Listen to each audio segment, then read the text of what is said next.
In this video, we're going to talk about the two different types of data that you can work with. So let's just think for a second about the difference between these two types of data. The first type is whenever you're describing somebody's age, height, weight, IQ, GPA, shoe size, number of siblings, etc. versus gender, birthplace, college major, eye color, favorite movie, high school attended, dominant hand, etc. So just think for a second about what's the difference between these two different categories.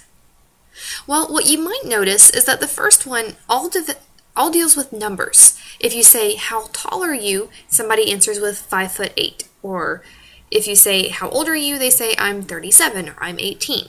Or if your GPA is like 3.7 or whatever it is, those are all numbers. Whereas the second category is all quality or words. If you say, where were you born? They say, Durham, North Carolina, or Cincinnati, Ohio. Or what is your major? You say math or English or biology or whatever it is. So the difference is the first one deals with numbers, the second one deals with qualities. We say any type of data that deals with the quality of something is qualitative data. So this is when you ask the question and somebody responds back with a word. So it's some type of label or non-numerical value. The first set of data, which was all numerical data, we say is quantitative data. So quantitative data is when you answer back with a number that's measuring how much of something you have, like your age or the weight of a letter or the temperature. And the way I keep these separate is qualitative data, the root word is quality, so it's describing a quality of something, whereas quantitative data, the root word is quantity, so it's counting something.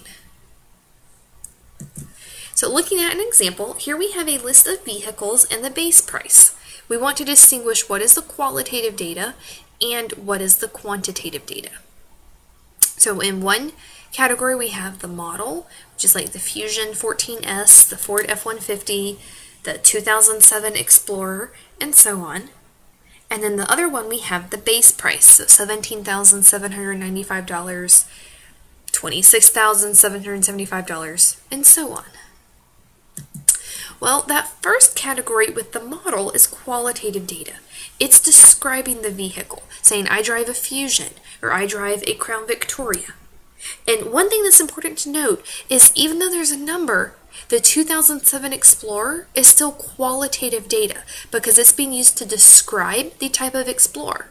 A 2007 Ford Explorer is very different than a 1995 Explorer or even a 2020 or 2015 Explorer. So it's not saying that you own 2007 of that type of vehicle, it's using a number to describe which rendition it is. So it's still describing a quality, so it's qualitative data. The prices are all quantitative because they're counting. In this case, they're counting how many dollars you have to exchange to be able to own the vehicle. So here we have a chart that shows both qualitative, describing the vehicle, and quantitative, counting how many dollars it would cost to own it.